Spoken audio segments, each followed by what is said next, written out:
بسم اللہ الرحمن الرحیم۔ السلام علیکم ورحمۃ اللہ وبرکاتہ۔ الحمد للہ رب العالمین والعاقبۃ للمتقین والصلاة والسلام علی خیر خلقہ محمد وآلہ وصحبہ اجمعین ومن تبعهم بإحسان إلى يوم الدين وبعد۔ أعوذ بالله من الشيطان الرجيم، بسم الله الرحمن الرحيم۔ إنا أنزلناه في ليلة القدر وما أدراك ما ليلة القدر، ليلة القدر خير من 1000 شهر، تنزل الملائكة والروح فيها بإذن ربهم من كل أمر،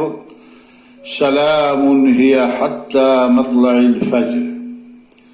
ناظرین کرام، برادران اسلام، آج کے درس کا موضوع ہے شب قدر کے فضائل۔ اگلے سبق میں یہ بات ذکر کی گئی تھی کہ اللہ کے رسول صلی اللہ علیہ وسلم رمضان کے آخری عشرہ میں بیوی بچوں سے علیحدہ ہو کر اللہ کی عبادت میں مشغول ہو جاتے تھے اور ان 10 دنوں کا اعتکاف فرماتے تھے کہ زیادہ سے زیادہ اجر و ثواب حاصل کر سکیں، اور خصوصیت کے ساتھ آپ کو وہ رات ہاتھ لگ جائے جسے قرآن میں لیلۃ القدر کہا گیا ہے اور جس کو 1000 مہینے سے افضل و بہتر قرار دیا گیا ہے۔ آج کے درس میں اسی رات کے فضائل قرآن و حدیث کی روشنی میں بیان کیے جائیں گے۔ نمبر 1، اس رات کی سب سے بڑی فضیلت یہ ہے کہ اللہ تعالیٰ نے اسی مقدس رات میں خیر و برکت کا سرچشمہ، سعادت انسانی کا خزانہ اور رشد و ہدایت کا منبع یعنی قرآن مجید کا نزول فرمایا۔ اللہ رب العالمین کا ارشاد ہے کہ اِنَّا أَنزَلْنَاهُ فِي لَيْلَةِ الْقَدْرِ، یقیناً ہم نے اسے شب قدر میں نازل فرمایا۔ اللہ رب العالمین نے ایک اور آیت کریمہ میں ارشاد فرمایا، اِنَّا أَنزَلْنَاهُ فِي لَيْلَةٍ مُبَارَكَةٍ، میں نے قرآن کو مبارک رات میں نازل کیا۔ مبارک رات، قدر والی رات، یہ دونوں ایک ہیں، اور یہ رات، مبارک والی رات، قدر والی رات، یہ رمضان کے آخری عشرے میں ہے۔ دوسری چیز یہ ہے کہ یہ رات بڑی برکت و فضیلت والی ہے۔ اس ایک رات کی عبادت کا ثواب 1000 مہینوں کی عبادت سے افضل اور بہتر ہے، جیسا کہ اللہ رب العالمین نے ارشاد فرمایا، لیلۃ القدر خیر من 1000 شہر، شب قدر 1000 مہینوں سے بہتر ہے۔ تیسری چیز یہ ہے کہ اس رات میں حضرت جبریل امین علیہ السلام اور دوسرے فرشتوں کا نزول ہوتا ہے اور پوری رات رحمت کی بارش ہوتی ہے، جیسا کہ اللہ رب العالمین کا ارشاد ہے، تنزل الملائکۃ والروح فیہا بإذن ربہم من کل امر، سلام ہی حتی مطلع الفجر، یعنی اس رات میں ہر کام کے سر انجام دینے کو اپنے رب کے حکم سے فرشتے اور روح الامین جبریل امین علیہ السلام اترتے ہیں۔ یہ رات سراسر سلامتی کی ہوتی ہے اور فجر کے طلوع ہونے تک رہتی ہے۔ چوتھی چیز یہ ہے کہ اس رات میں جو آدمی قیام کرے گا اور اللہ رب العالمین سے اجر و ثواب کی امید رکھتے ہوئے نفلی نمازوں کا اہتمام کرے گا تو اس کے پچھلے گناہ معاف کر دیے جائیں گے، جیسا کہ اللہ کے نبی صلی اللہ علیہ وسلم کا ارشاد گرامی ہے، صحیحین کی روایت ہے، اللہ کے نبی صلی اللہ علیہ وسلم نے فرمایا کہ من قام لیلۃ القدر ایمانا واحتسابا غفر له ما تقدم من ذنبه، جس شخص نے اس رات میں ایمان کے ساتھ اور اجر و ثواب کی امید رکھتے ہوئے قیام کیا تو اس کے پچھلے گناہ معاف کر دیے جاتے ہیں۔ پانچویں چیز، حضرت انس رضی اللہ تعالی عنہ سے مروی ہے کہ رمضان کی آمد کے موقع پر اللہ کے رسول صلی اللہ علیہ وسلم نے فرمایا کہ یہ ماہ مبارک تمہیں حاصل ہو رہا ہے، اس میں ایک ایسی رات ہے جو 1000 مہینوں سے بہتر ہے۔ جو اس رات کے خیر و برکت سے محروم ہو گیا تو وہ ہر خیر سے محروم رہا، اور محروم و بدقسمت شخص ہی اس رات کے خیر سے محروم ہو سکتا ہے۔ یہ ابن ماجہ کی حسن درجے کی روایت ہے۔ علامہ البانی رحمہ اللہ نے صحیح الترغیب کے اندر اسے نقل کیا ہے اور اس کو حسن قرار دیا ہے۔ سوال یہ پیدا ہوتا ہے کہ شب قدر کون سی رات ہے؟ جس رات کے فضائل ابھی قرآن و حدیث کی روشنی میں بیان کیے گئے ہیں، بعض مصلحتوں کی بنا پر اللہ تعالیٰ نے اس کی تعیین نہیں فرمائی۔ قرآن کریم میں اس کا ذکر اجمالاً ہی کیا گیا ہے، نیز کسی صحیح مرفوع روایت سے بھی قطعیت کے ساتھ اس رات کی تعیین نہیں ہوتی ہے۔ البتہ اما حضرت عائشہ صدیقہ رضی اللہ تعالی عنہا کی ایک روایت سے جو صحیح بخاری میں مذکور ہے، اتنا معلوم ہوتا ہے کہ یہ رات رمضان کے عشرۂ اخیر کی طاق راتوں میں سے ایک رات ہے۔ حدیث کے الفاظ ہیں، اللہ کے نبی صلی اللہ علیہ وسلم نے حکم دیا کہ تحروا لیلۃ القدر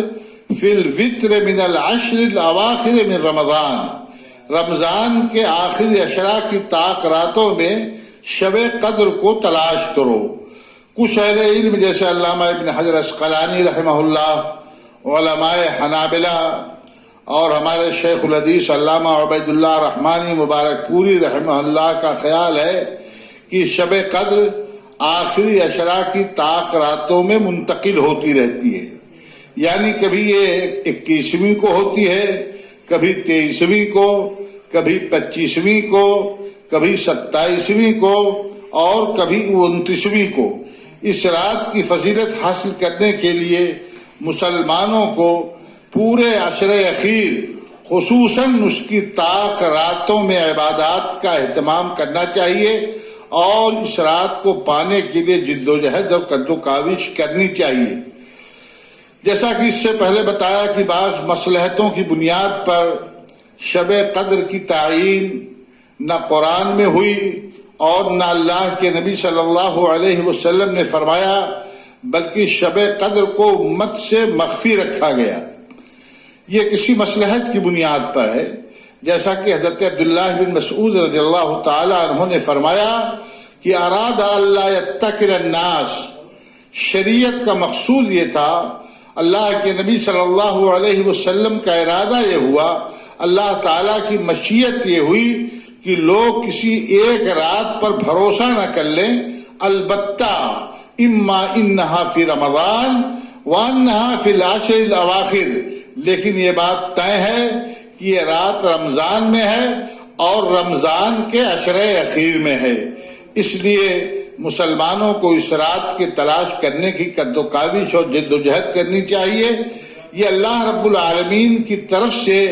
اس امت پر انعام ہے، اور اللہ رب العالمین کی مصلحت کا تقاضا یہ ہوا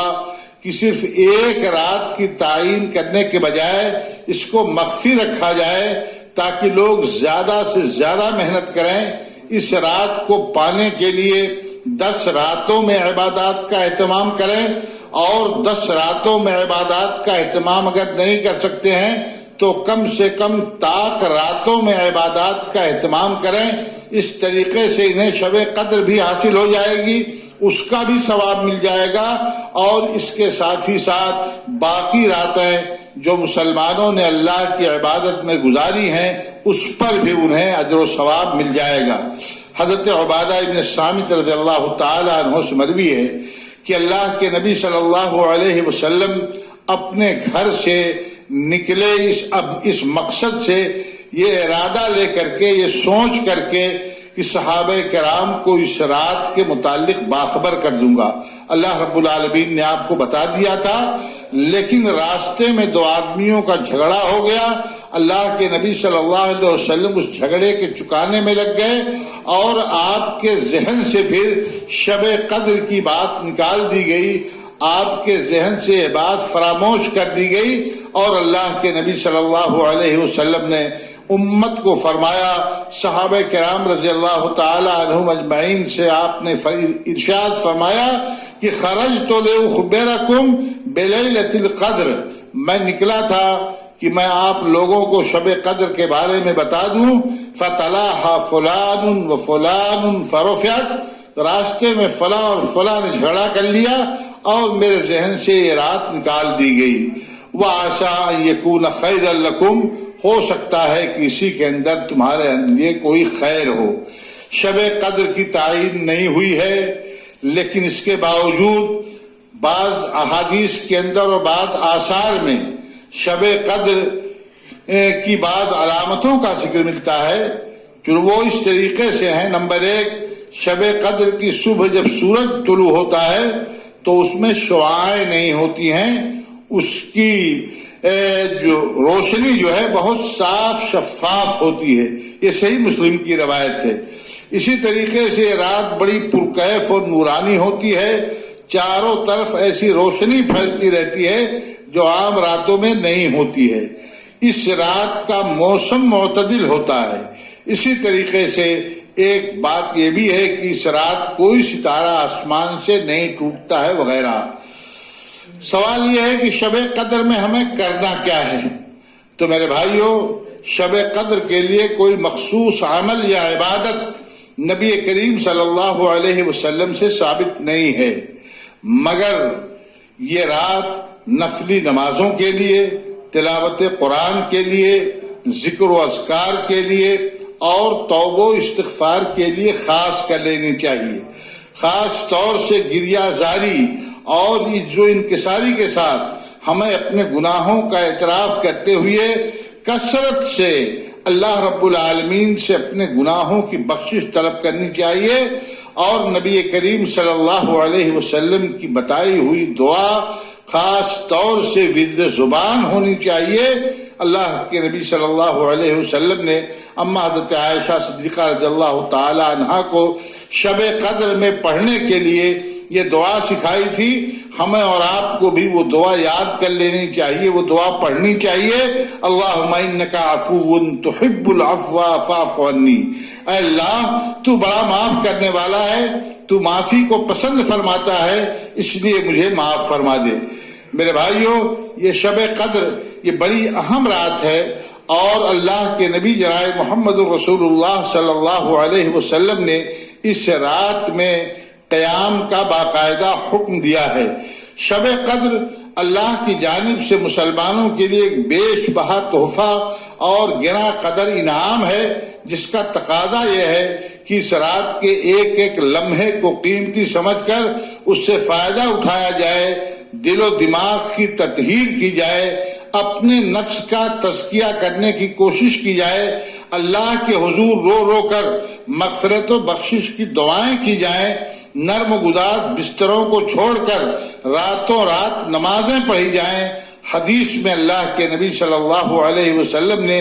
شب قدر میں قیام کا اشارہ فرمایا ہے۔ آپ نے فرمایا کہ من قام لیلۃ القدر ایمانا واحتسابا غفر له ما تقدم من ذنبه، اس میں اللہ کے نبی صلی اللہ علیہ وسلم نے اس بات کا اشارہ کیا ہے کہ اس رات میں کثرت سے نفلی نمازوں کا اہتمام ہونا چاہیے۔ اس کے ساتھ اللہ کے مقدس کلام کی تلاوت سے زنگ خوردہ ایمان کو صیقل کرنے کی کوشش کرنی چاہیے۔ تلاوت قرآن مجید کو حدیث میں دل کا صیقل بتایا گیا ہے کہ اس سے دل صاف ہو جاتا ہے قرآن کی تلاوت سے، اور اسی طریقے سے دنیا و ما فیہا سے بے نیاز ہو کر اس رات کو اللہ کی عبادت کے لیے وقف کر دینا چاہیے۔ ایک بات ہمیں یہ بھی یاد رکھنی چاہیے کہ شب قدر کی فضیلت یا اس کا اجر و ثواب صرف رات جاگنے سے حاصل نہیں ہوگا. یہ رات جگہ مقصود نہیں ہے کہ آدمی شب بیداری کرے، بلکہ اصل مقصود جو ہے وہ یہ ہے عبادت، کہ آدمی اس رات میں زیادہ سے زیادہ عبادات کا اہتمام کرے، شب بیداری بھی کرے، اور اللہ رب العالمین کی طاعت و عبادت کے جو بھی کام مشروع ہیں وہ سارے امور انجام دے، وہ ساری عبادتیں انجام دے، تاکہ اللہ رب العالمین کی بخشش اس کو حاصل ہو جائے. اس رات میں زیادہ سے زیادہ رو کر کے گڑ گڑا کر کے اللہ رب العالمین سے توبہ و استغفار کرنی چاہیے، اور خاص طور سے بھیڑ بھاڑ سے بچ کر کے گوشہ نشینی اختیار کر کے تنہائی میں جا کر کے اللہ کی عبادت کرے، آدمی روئے گڑ گڑائے اور زیادہ سے زیادہ نیکیاں کمانے کی کوشش کرے، قرآن مجید کی تلاوت کرے، ذکر و اذکار کرے، نوافل کا اہتمام کرے، لمبی لمبی نوافل کا اہتمام کرے، اور اس طریقے سے اللہ رب العالمین کو راضی اور خوش رکھنے کی کوشش کرے. کہیں ایسا نہ ہو کہ ہم صرف رت جگہ کرتے رہ جائیں، شب بیداری کرتے رہ جائیں، اور عبادت نہ کر کے اس رات کی فضیلت سے محروم ہو جائیں، اور اس حدیث کا مصداق بن جائیں جس میں اللہ کے نبی صلی اللہ علیہ وسلم نے فرمایا ہے کہ رب قائم لیس له من قیامہ الا السحر، کہ بہت سے شب بیداری کرنے والے، رات میں قیام کرنے والے، رات میں تہجد کی نماز پڑھنے والے، قیام اللیل کی نماز پڑھنے والے، تراویح کی نماز پڑھنے والے ایسے مل جائیں گے جن کو شب بیداری کے علاوہ کچھ ہاتھ نہیں آتا ہے. اس لیے مسلمانوں کو چاہیے کہ وہ شب قدر کے فضائل حاصل کرنے کے لیے محنت کریں، اور ذکر و تلاوت اور نمازوں سے اس رات کو زندہ و آباد کریں، تاکہ اس کا فائدہ انہیں حاصل ہو سکے. اللہ تعالی ہم سب کو اس کی توفیق بخشے اور شب قدر کی فضیلت سے بہرہ فرمائے. آمین. وآخر دعوانا الحمد للہ رب العالمین. والسلام علیکم ورحمۃ اللہ وبرکاتہ.